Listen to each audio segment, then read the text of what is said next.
Olá, tudo bem? Então, estamos aí com mais um Drops nosso, né? Para falarmos de algum assunto importante e relevante para a atividade pericial. Então, no dia de hoje, vamos fazer algumas ponderações e uma reflexão de conteúdo concernente à questão dos contratos. Alguém poderia se indagar, né? Mas por que a gente precisa dar atenção aos contratos no âmbito pericial, né? Bom, é o seguinte, a teoria a respeito dos contratos diz que eles são a expressão da vontade dos contratantes, né?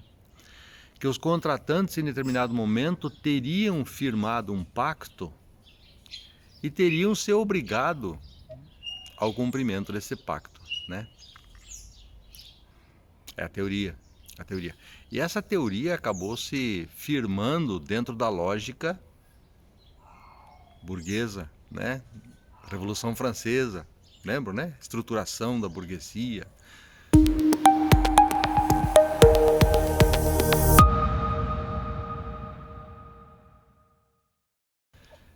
Veja, os contratos na antiguidade eram contratos que se embasavam na força.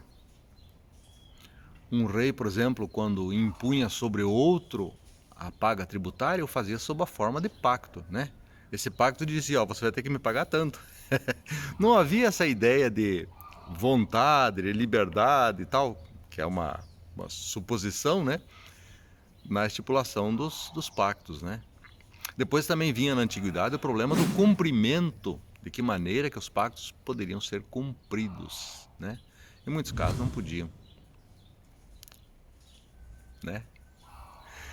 Essa situação dos pactos, ele afeta o trabalho pericial, porque veja, quando você tem diante de si aí um cálculo para fazer, uma perícia para fazer, a indagação do que deve ser feito vai estar na sentença do juiz, mas o juiz vai se debruçar sobre o que foi contratado, né? Porque quando uma pessoa assina um contrato, ela se obriga, ela assume uma obrigação a ser cumprida, obrigação de dar, de fazer, de pagar, né? Então veja bem, quando você vai fazer a perícia, tem de debruçar-se sobre o conteúdo daquilo que foi contratado, né? E existe um bordão aí jurídico dizendo o seguinte, que aquilo que é contratado, ele é obrigatório, as pessoas se obrigam a cumprir aquilo que está constando no contrato, né?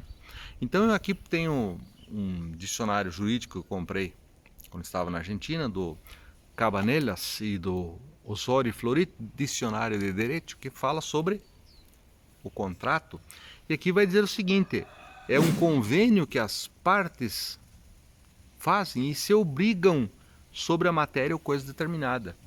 Quer dizer, quem firma um contrato se obriga, se ata contrato, ele se ata a uma determinada obrigação, uma obligatio.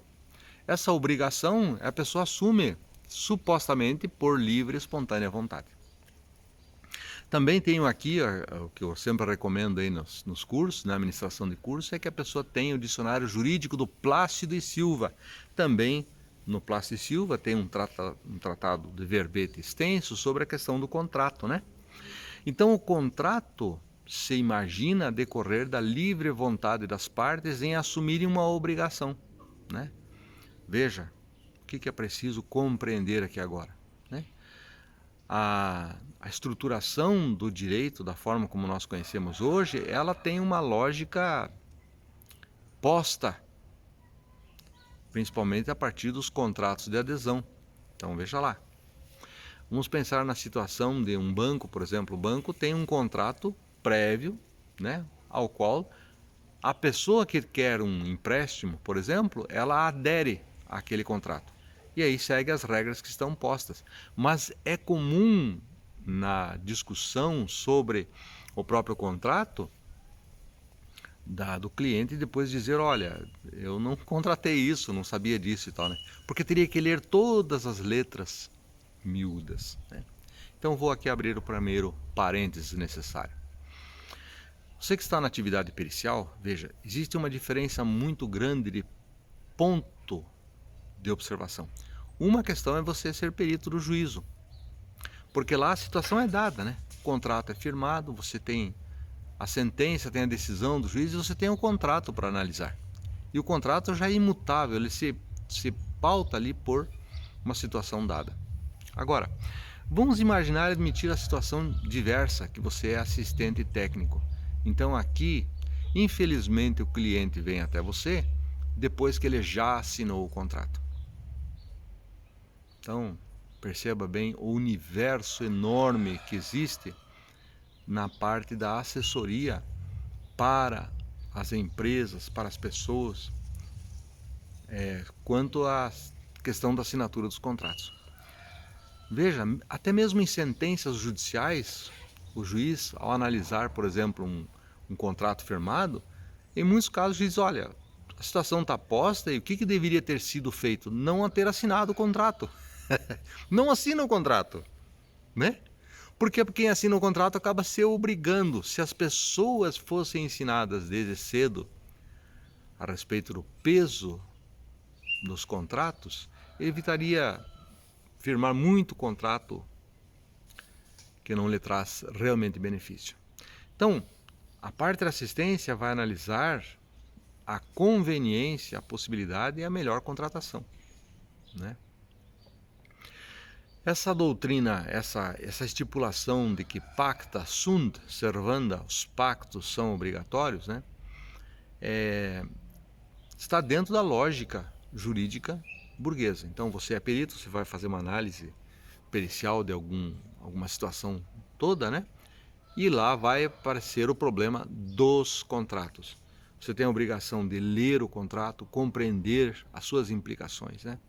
E talvez o perito, no momento de fazer o cálculo, vai ter que ler com mais atenção até do que quem firmou o contrato. Essa é uma situação ideal?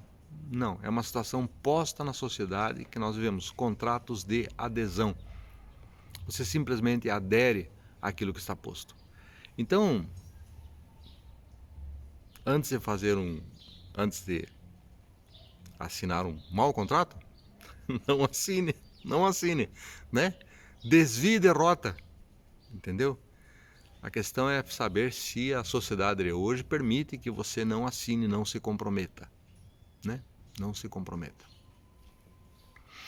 Então veja, essa reflexão sobre o comprometimento também envolve uma situação filosófica, né? Filosófica.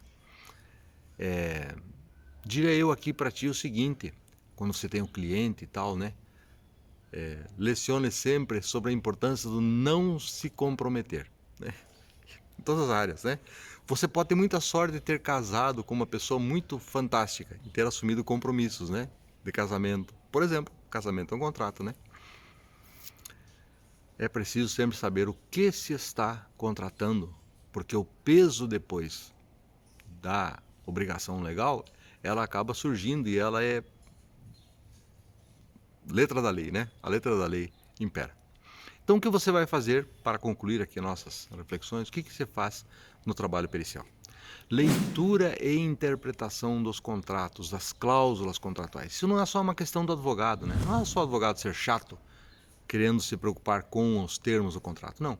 É que o contrato, dentro da lógica jurídica, ele faz lei entre as partes. E quem assina um contrato está obrigado àquilo que concordou, né? Aquilo que assinou. Não assine. Não assine, né? Evite assinar. Porque depois assinado vai cair na perícia e o perito vai se preocupar com os termos da contratação. Contratos, pacta sunt servanda, quer dizer, contratos são obrigatórios.